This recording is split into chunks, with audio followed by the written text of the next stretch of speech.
All right. So we have to do a little bit of grocery shopping. And just to tell you how prices have gone up, right? I was watching a video,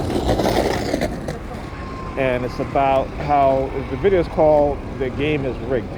Okay, the video is called "The Game is Rigged," and it talks about how with President Eisenhower, how when they passed the tax law, they taxed the rich 100%. And because of that, we have things like, unemployment benefits, Social Security benefits, stuff like that. And then it talks about how the wealthy conspired to change the tax law, the tax system, to where they will transfer all the wealth going forward into their pockets by levying higher taxes on the poor and working class.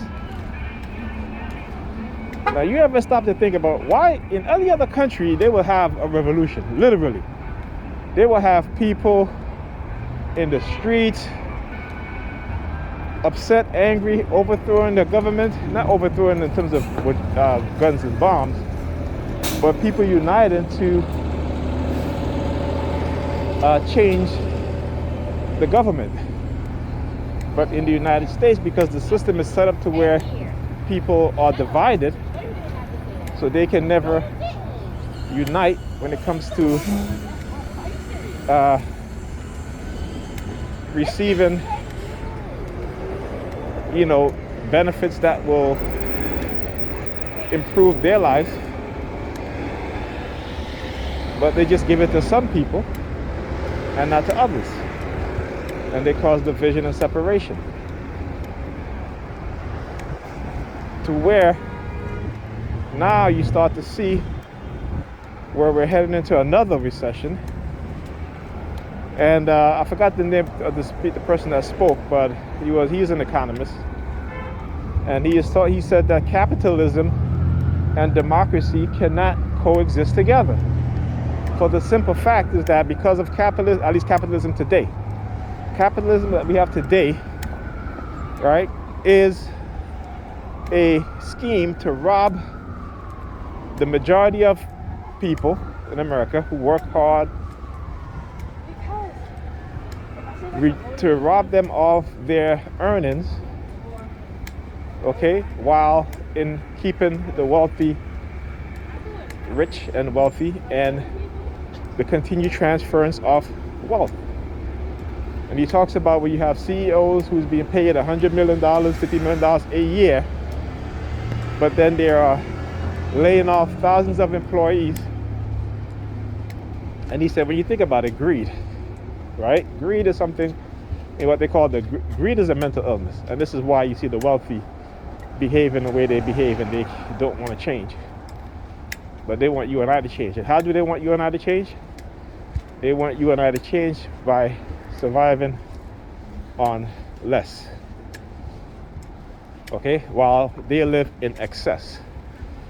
You ever see the movie The Hunger Games?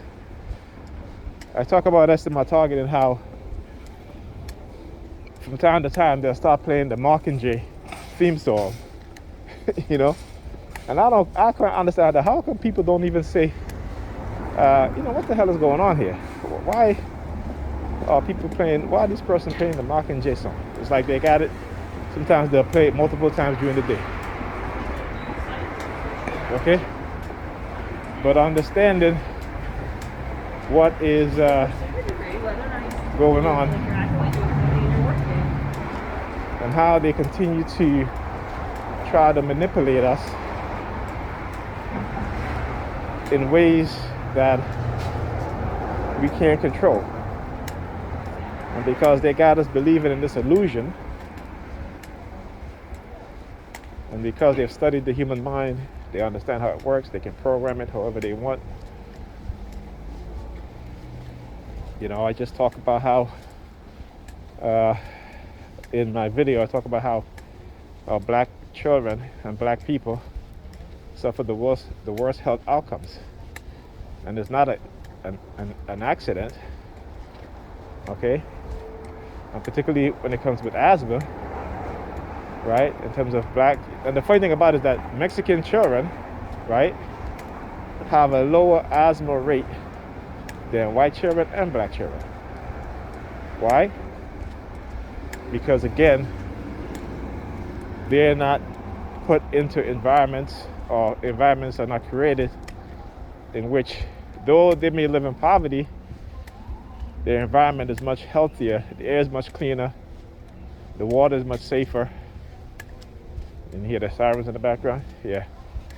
Than it is in black neighborhoods. And I always say, when they start to gentrify black neighborhoods, the first thing that they do is they start to dig up the streets, which means they're changing the dangerous pipes.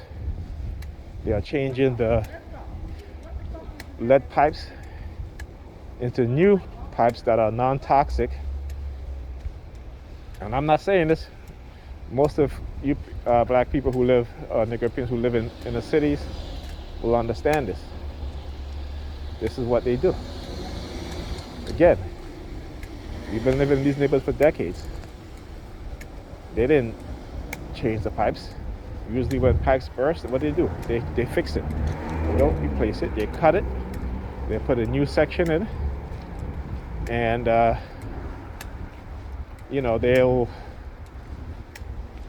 they'll cut it and replace the pipes. Okay? So, yeah, I know you can't let it be lighter. Shit, yeah. But anyhow, it's telling when I show these things again, but you can't speak logic to people who don't think logically. When people are in a dysfunctional mindset, you cannot show them anything to take them out of that mindset, because you understand psychology and how the mind is programmed. The only way to reverse that is to run a counter program or an anti-virus program to get rid of the virus. And what has been done in our minds is the creation. There's the super comes out of the building, super from my building. So I guess this what the one thing. Like I said, I can anticipate what is that they're doing, because it's been done before. Not to me, but to others.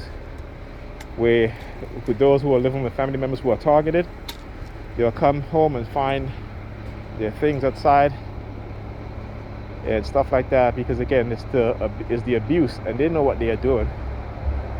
Okay? And so they will do things, sabotage you in every effort.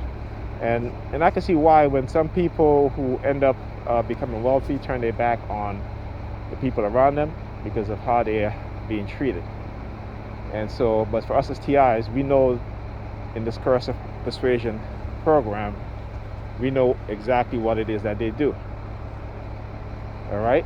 And when you're living in a household and you're standing as the only person that have any sort of logical thinking, and they're going to watch this video, and I want them to watch this video, because they don't understand what's being done. And one day they will thank me and others like me for exposing what's being done. When you hear about I'm not putting myself out there with Dr. Martin Luther King, but when you